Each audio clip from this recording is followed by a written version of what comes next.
সে সবসময় বলতো জীবন একটা, মৃত্যু একবারই হবে, আর আমার মৃত্যু ঘরে না হয়ে রাজপথে হোক, ইনসাফের জন্য আমি আমার জীবন দিতে চাই। এমন একজন সাহসী যুবক এই মুহূর্তে আমাদের মাঝ থেকে যদি চলে যায়, এর চেয়ে বড় দুঃসংবাদ বা শোকাহত হওয়ার মতো ঘটনা দ্বিতীয়টি হতে পারে না। আমরা দেখেছিলাম ফ্যাসিস্ট হাসিনা চলে যাওয়ার পর টার্গেট বেঞ্চ আমাদের অনেক জুলাই বিপ্লবীকে হত্যা করা হয়েছে।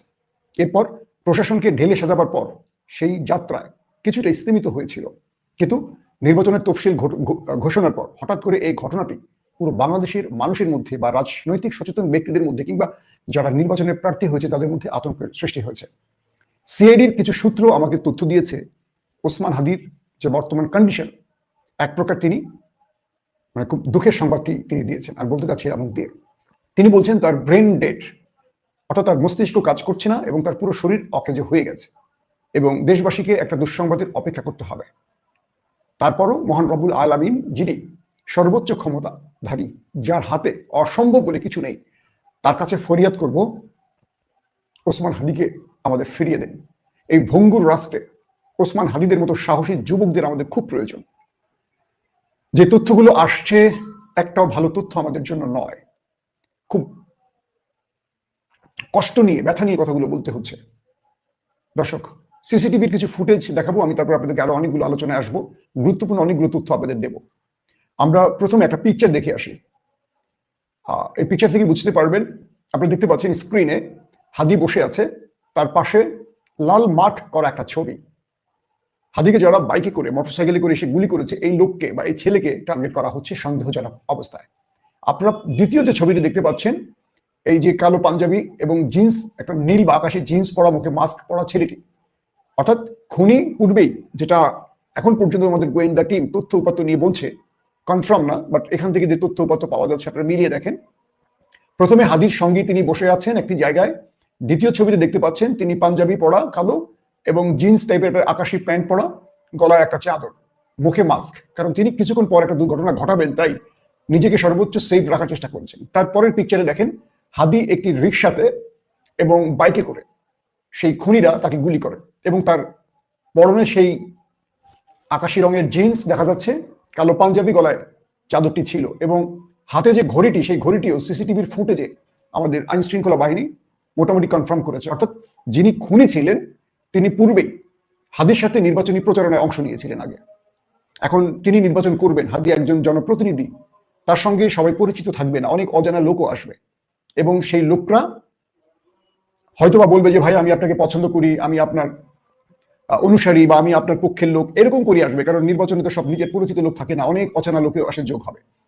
তো এই পরিস্থিতিতে এই গ্রুপটি হাদির সাথে আগে মিশছে, হাদির অবস্থান নির্ণয় করছে, তিনি কখন কোথায় যাচ্ছেন পুরো বিষয়টি তার সঙ্গে থেকে জেনেছেন। আর হাদিস যেহেতু খুব হাই প্রোফাইল মেনটেন করেন না, লো প্রোফাইল নিয়ে চলেন, খুব সিম্পলি রিক্সায় চলেন, কখনো বাইকে চলেন, কখনো ঠেলা গাড়িতে করে তিনি নির্বাচনী প্রচারণা করেছে, খুব মামুলি জীবনযাপন করেন, তার সিকিউরিটিরও সেই কোনো ব্যবস্থা ছিল না। তো এই খুনিরা হাদিকে শনাক্ত করে তার সঙ্গে অবস্থান করে যখন হাদি রিক্সায় করে মুভমেন্টে ছিলেন, ওই সময় 3টি মোটরসাইকেলে 6 জন যুবক আসে, একটা গ্রুপ গুলি করে আর 2টো রেস্কিউ টিম ছিল এবং হাদির পেছনে থাকা হাদির আরেকজন সহযাত্রী, তারা যে বর্ণনাটি দিয়েছে ঠিক এভাবেই বলেছে এবং তারা হাদিকে এসে একদম মাথা টার্গেট করে গুলি করে, যাতে তারা মৃত্যু কনফার্ম করার জন্য একদম কানের পাশ দিয়ে হাদির মাথায় গুলি লেগেছে। ডাক্তাররা বলেছে, ঢাকা মেডিকেল কলেজ হাসপাতালের পক্ষ থেকে জানানো হয়েছে হাদির ব্রেনে এখনো গুলি আটকে আছে, সার্জারি চলছে। আর গোয়েন্দা পুলিশের টিম বলছে তার ব্রেন ড্যামেজ বা ব্রেন ডেড হয়ে গেছে, মানে এটাকে এক প্রকার আমরা কোমা বলবো না মৃত্যু বলবো জানি না, মোটামুটি হয়তো আমাদের দুঃসংবাদের জন্য এখন প্রস্তুত নিতে হবে। আমরা একটা সিসিটিভির ফুটেজ আপনাদের দেখাই আনি, তাহলে হয়তো আরো কিছু ক্লিয়ার হবেন। সবাই তো মানবাড়ি করলে হবে না, এখন নাম্বারটা দেখেন, সেম সেম পোস্ট চালান চালান চালাই যান, ঠিক আছে, পিছনে চালাই যান। সবাই তো আমি আপনাদের আবারও দেখাচ্ছি, একটা রিক্সা যাচ্ছে, সামনে একটা অটো বাইক টাইপের কিছু, মানে অটো রিক্সা, পেছনে একটা রিক্সা, পেছনেই হাদির ডান পাশেই দেখা যাচ্ছে খুনিরা সেখানে অবস্থান করছে, তার পাশ দিয়ে আসছে এবং গুলি করছে। এখন নাম্বারটা দেখেন, সেম সেম পোস্ট চালান চালাই যান, ঠিক আছে, পিছনে চালাই যান। সবাই তো মানবাড়ি করলে হবে না, এখন নাম্বারটা দেখেন, সেম সেম পোস্ট। প্রিয় দর্শক, এই ঘটনার পরপরই কয়েকটি সূত্র থেকে আমাদেরকে বলা হয়েছে একটু গণমাধ্যমে জানাবার জন্য, যেন দ্রুত আমাদের বিমানবন্দর এবং সীমান্তগুলো নিরাপত্তা জোরদার করা হয় এবং টার্গেটে মানে খুনিরা দেশ ছেড়ে পালিয়ে যেতে পারে এই ভয় বা এই সতর্কতার জন্য দ্রুত সীমান্তগুলো যেন আটকে দেওয়া হয়। অর্থাৎ এই খুনিগুলো ওপার থেকে আসতে পারে সাসপেক্ট করা হচ্ছে এবং তারা দ্রুত সময়ের মধ্যে দেশ ত্যাগ করবে অথবা এতক্ষণ হয়তো বা দেশ ত্যাগ করেছে, এরকমও বলা হচ্ছে। তার মানে হলো আমাদের দেশটি শত্রুদেরকে ওপারে বসিয়ে ট্রেনিং দিয়ে এই দেশে এখন পরিকল্পিত হত্যাকাণ্ড চালাবে, এটি ধারণা করা যায়। আমাকে দায়িত্বশীল গোয়েন্দা বাহিনীর ব্যক্তিরাই বলছে যে আপনারা একটু গণমাধ্যমে ফলো করে বলেন যেন সীমান্তগুলোতে কড়া পাহারা বসানো হয় এবং এয়ারপোর্টগুলোতে যে ফুটেজগুলো রিলিজ হয়েছে তার টার্গেট করে কোনো ব্যক্তিকে শনাক্ত করলে সন্দেহজনক মনে হলে তাদেরকে যেন বাংলাদেশ থেকে বের হতে না দেওয়া হয়। আমরা আরো একটু বিশ্লেষণে আসবো, মানে আমাদের গোয়েন্দা টিমের কিছু বক্তব্য আছে, তার আগে জামাত আমিরের একটু বক্তব্য শুনে আসি। আমরা তার তীব্র নিন্দা জানাই এবং আমরা চাই নাম্বারটা দেখেন এবং আমরা চাই কাপুরদেরকে খুঁজে বের করে শাস্তি দেওয়া হোক। একটা মেসেজ বেরিয়ে দিয়ে এই জাতির কোনো গুলিকে পরোয়া করবে না ইনশাআল্লাহ। কেউ যদি আবার নতুন করে ফ্যাসিজম বা সন্ত্রাসের রাজত্ব বাংলাদেশে কায়েম করতে চান তাহলে খুব দেরি হবে না, যথাযথ জবাব পেয়ে যাবে ইনশাআল্লাহ। এর কিছুক্ষণ পরেই আমাদের একজন অন্যতম উপদেষ্টা, আমাদের বৈষম্য বিরোধী আন্দোলনের অন্যতম নেতা আসিফ মাহমুদ সজীব ভুইয়াও তিনি রাজপথে নেমে আসেন, স্লোগান তোলেন।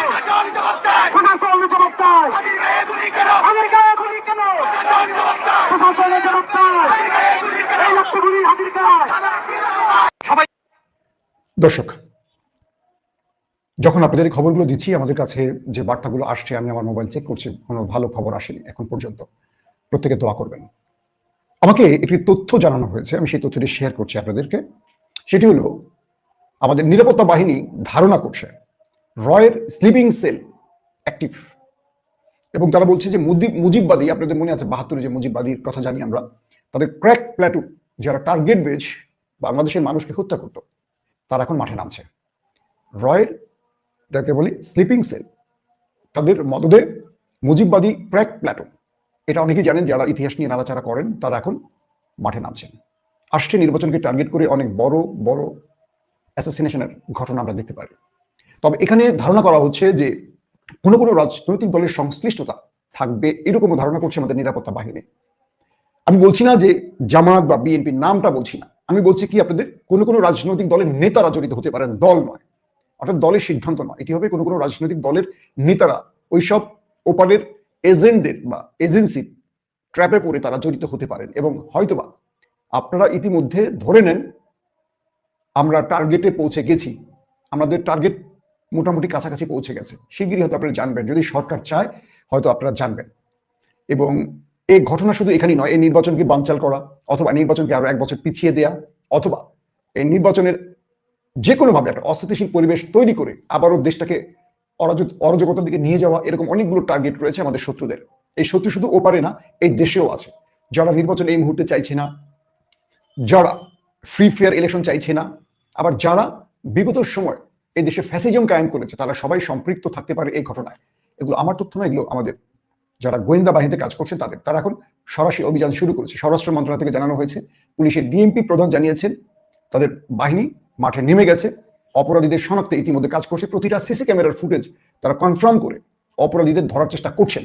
প্রশ্ন হলো অপরাধীদের ধরার চেষ্টার আগে যদি অপরাধীরা পালিয়ে যায়, কারণ আমার জানা মতে এখনো আমাদের বিশেষ একটি জায়গায় আওয়ামী লীগের অনেক খুনিরা অবস্থান করছেন এবং 600 বা 650 জন আওয়ামী হাই প্রোফাইল ব্যক্তি সেই জায়গাটিতে আশ্রয় নিয়েছিল, আপনারা জানেন।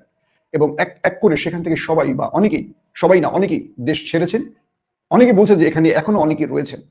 গত কালকেও আমরা দেখলাম ঢাকা বিশ্ববিদ্যালয় একজন শিক্ষক, আওয়ামী শিক্ষক, যিনি ছাত্রদের ব্রাশ ফায়ারের নির্দেশ দিয়েছিলেন, তিনি প্রকাশ্যে এসেছেন এবং আওয়ামী লীগের অনেকেই এখন প্রকাশ্যে ওঠার চেষ্টা করছেন।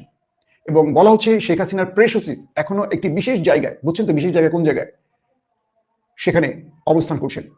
এবং সীমান্ত পেরিয়ে বাংলাদেশের সাথে ওপারের যে সীমান্ত রয়েছে সেই সীমান্ত অঞ্চলগুলোতে বাংলাদেশের কয়েকটি জেলাতে খুনিরা অবস্থান করছে, এমন তথ্য আমাদের গোয়েন্দা বাহিনী জানিয়েছে। বলছে যে অনেক কিলাররা বাংলাদেশে প্রবেশ করেছেন, যারা পালিয়ে গেছেন এবং তাদেরকে বিশেষ নির্দেশনা দিয়ে বিশেষ মিশনে বাংলাদেশে ঢোকানো হয়েছে। প্রতিটি রাজনৈতিক দলের নেতা কর্মী বা প্রার্থীদের সর্বোচ্চ সতর্ক থাকার জন্য বলা হয়েছে। কারণ মনে রাখবেন, বাংলাদেশের সবচেয়ে বড় খুনি রাজনৈতিক দলটি, ফ্যাসিস্ট দলটি, এই নির্বাচনের বাইরে রয়েছে। তারা এই নির্বাচন কোনোভাবে হতে দেবেন না। এদিকে শরীফ ওসমান হাদিকে দেখতে গিয়ে ঢাকা মেডিকেল কলেজ হাসপাতালে তোপের মুখে পড়েন বিএনপি নেতা মির্জা আব্বাস, এবং সেই সময় হাদির সঙ্গে যারা উপস্থিত ছিলেন তাকে ভুয়া ভুয়া এবং বিভিন্ন রকম স্লোগান দেন। পরবর্তী সেনাবাহিনী তাকে সেখান থেকে হাসপাতালের ভেতরে অনেকটা পাহারা দিয়ে ভেতরে ঢোকায়।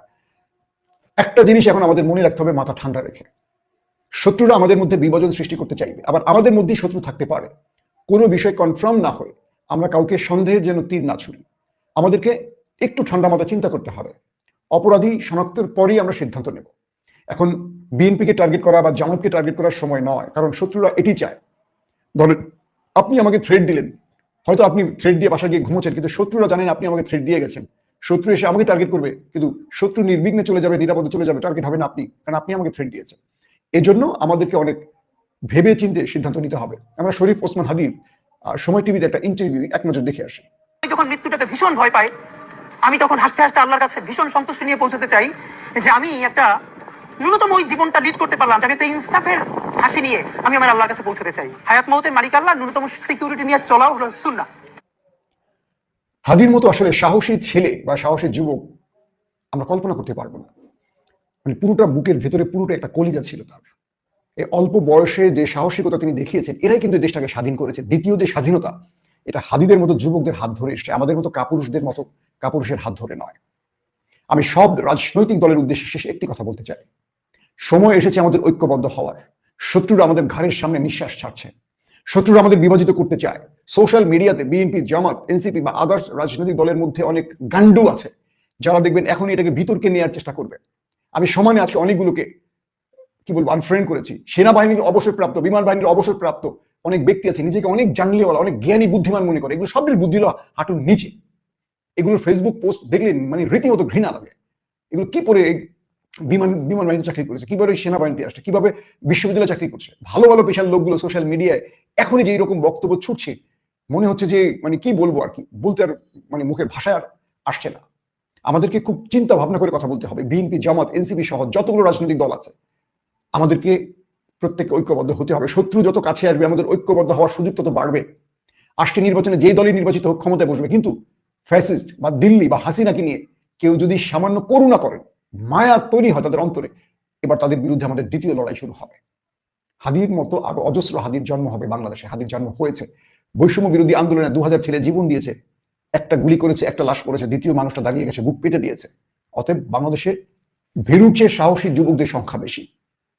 আমরা যে কোনো খবরই আসে আমাদের জন্য হাদির পক্ষ থেকে বা যেই মেসেজটি আসুক, মনে রাখবেন ধৈর্যের প্রয়োজন এখন বেশি। কোনো দলকে দায়ী না করে আমাদেরকে মজবুত ইমানের বা মজবুত একটা দেয়াল তৈরি করতে হবে, আমাদের বন্ধনের দেয়াল যেটাকে বলি।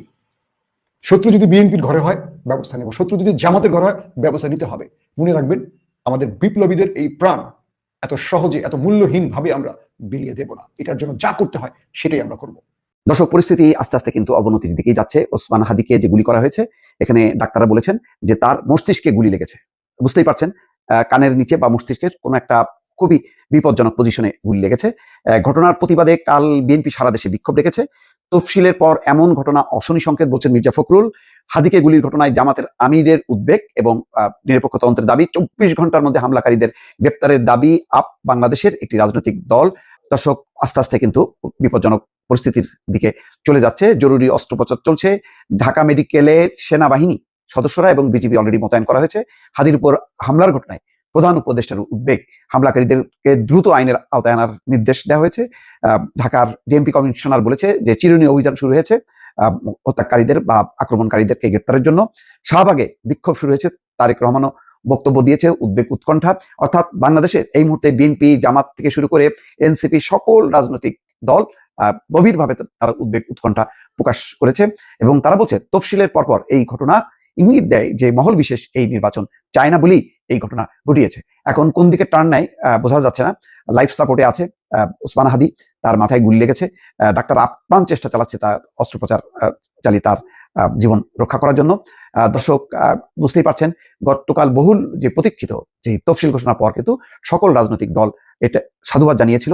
বিএনপি, জামাত, এনসিপি কেউই প্রতিবাদ করেনি, বলেছে যে এটা একটা চমৎকার নির্বাচনী তফসিল। কিন্তু যেই উৎকণ্ঠা উদ্বেগ আগে থেকেই প্রকাশ করা হচ্ছিল যে নির্বাচন বানচালের একটা ষড়যন্ত্র আছে, সেইটা এখন এত দ্রুত বাস্তবায়িত হবে বা এত দ্রুত সেই দিকেই অগ্রসর হবে, এটা কিন্তু কেউ কল্পনাও করতে পারেনি। এখন জুলকারনাইন সায়ের কিছুক্ষণ আগে বলেছি আপনাদেরকে, তিনি একটা স্ট্যাটাস দিয়ে বলেছেন যে গত কয়েক মাসে ৮০ জন শুটার বা আততায়ী ভারতীয় সীমান্ত অতিক্রম করে বাংলাদেশে এসছে। কারা তারা সেটা এখনো তারা চিহ্নিত হয়নি। আইন শৃঙ্খলা বাহিনীর দুর্বলতার সুযোগ নিয়ে এই ঘটনাটা সংঘটিত হয়েছে বলে অনেকে মনে করেন, এবং আস্তে আস্তে যে পরিস্থিতি হবে তাতে আরো এই তৎপরতা বাড়তে পারে। এবং ওসমান হাদিকে দিয়ে এটি শুরু হলো। ওসমান হাদি ঢাকা ৮ অর্থাৎ মতিঝিল সবুজবাগ এলাকার হচ্ছে প্রার্থী। তিনি ইনকলাব মঞ্চের মুখপাত্র। বড় রাজনৈতিক দল না হলেও ওসমান হাদি সাম্প্রতিক সময় খুবই আলোচিত, খুবই তুখোড় বক্তা এবং স্পষ্টবাদী।